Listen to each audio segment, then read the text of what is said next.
Alrighty folks, I just thought I would share this tidbit of information with you right here. So, this was kind of super sloppy and everything and wasn't moving around or anything. And ended up, this little snap ring you see right here was the culprit. It was missing it. Didn't realize that till I actually took this whole piece off. Didn't realize what was going on until I actually took this whole shifter tire off. And then ended up, I was going to try to get the whole new part because I thought it was wore out. Turns out, the snap ring here, what it was doing, okay, there's a spring in here that goes underneath all this, and there's a snap ring down there at the bottom that holds the spring up. This shifter piece here sits on top of the spring, and then there's like this little piece that's under the snap ring. It's designed to go around the shifter stop, and then the snap ring holds that in there so it keeps it all good and tight. And plus it was kind of turning around all over the place, and I wasn't sure why, and I found out you got to have bolts in here to hold it. So I ended up taking the whole shifter tire off and went to the Tractor Supply and was able to find 2 bolts to fit it, and I had to go to a company down here that just handles all kinds of fasteners and stuff like that, and they was the only one that was able to get me that 2-inch snap ring, and that's what size it was on this. Ended up making 3 trips down to Cookville before we found that out, but it was a $2 snap ring versus what the part store was wanting was $100 and I think $60 something, so that's a big difference right there. But I thought, you know, I'm just sharing this information because if it can help anyone out, that's the whole purpose of having one of these channels, to help people out. If you know something that maybe somebody else doesn't, and that's why I try to share what I know. But I'm going to show you one other thing real quick before I get back to work on this. And if I'd had a chance, I would have give you more detailed on how I put all that together. But, well, I don't plan on taking it back apart just to do that. So, not yet anyway. Alright.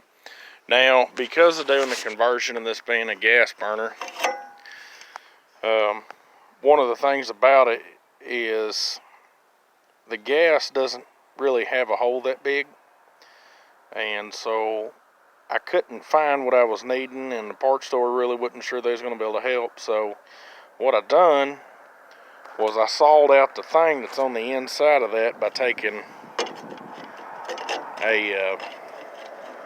one of these right here.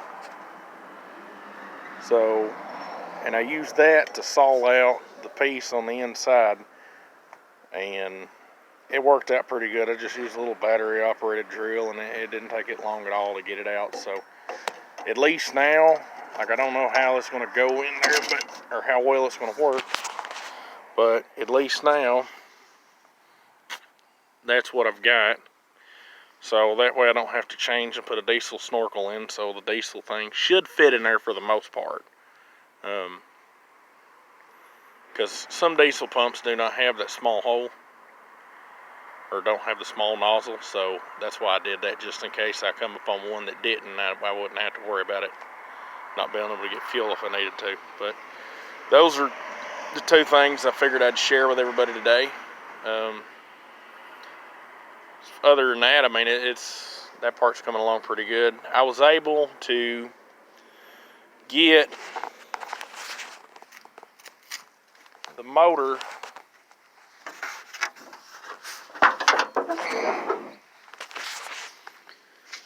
had to order a part offline, and was able to get the clamp, the V-band clamp. Let's see, I can put it in here. That right there.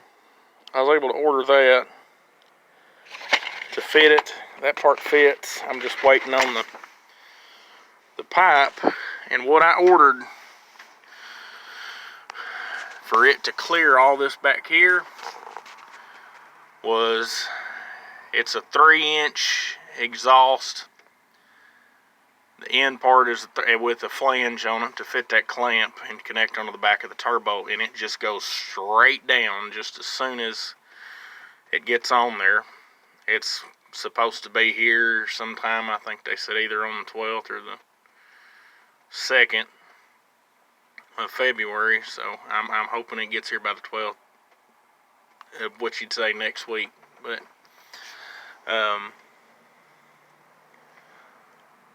I've kind of been in having to wait on just finishing parts up with this truck. We was also able to get power back inside the cab.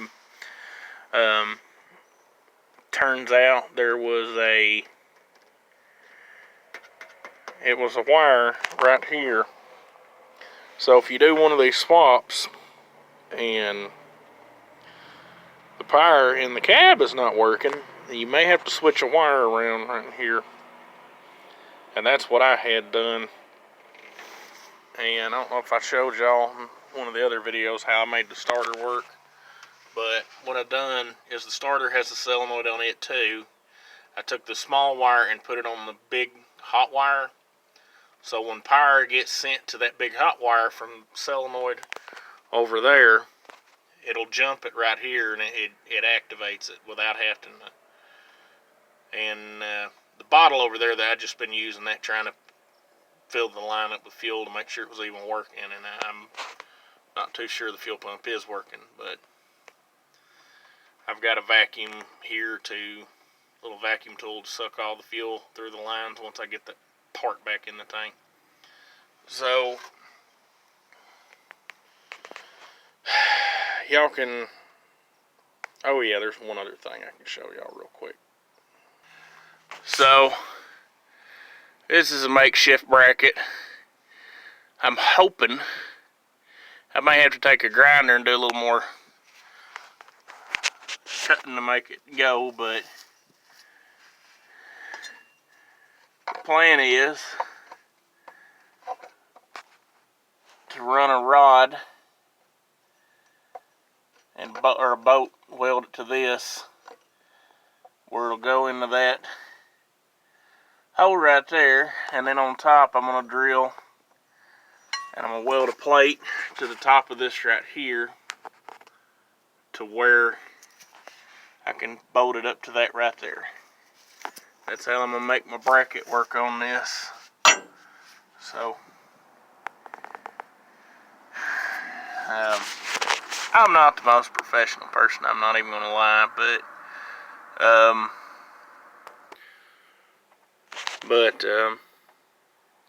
typically ain't too many people become legends by being professional about everything in their life. So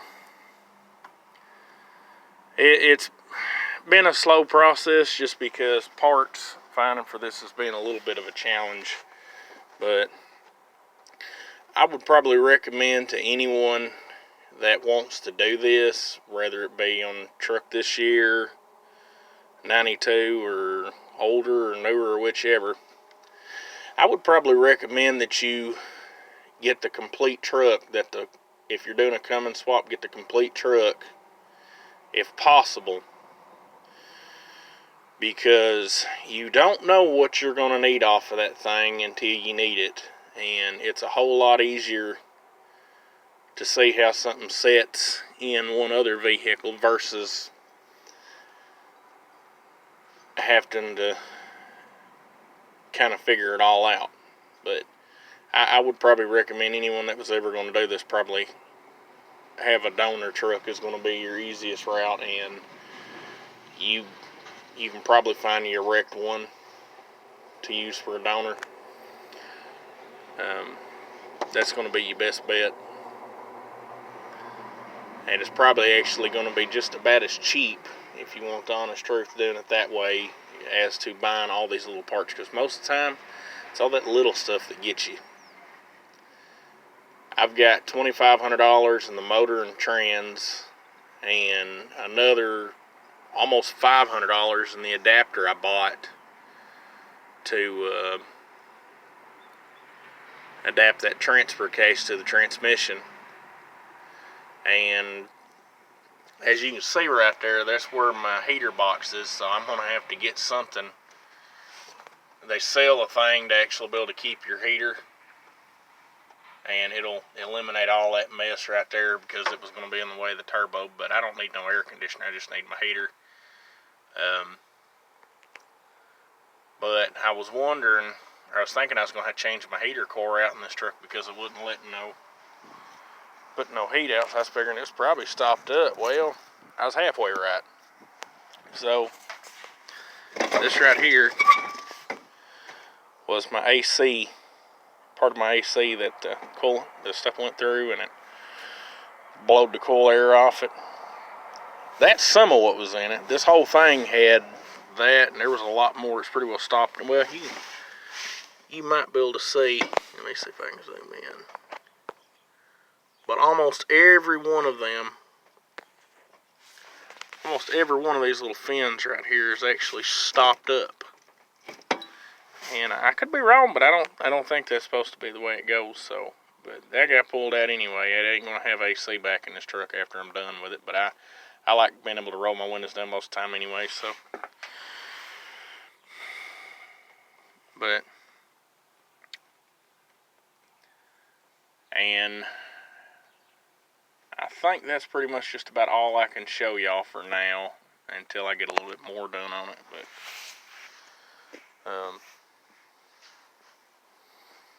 I'll give y'all a better view of the whole truck. But it's a 92 F250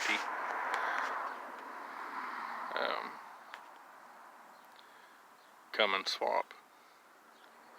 Y'all have a good one, and I'd appreciate any input y'all could have on this video if y'all would just let me know. Y'all have a good day. Thank y'all.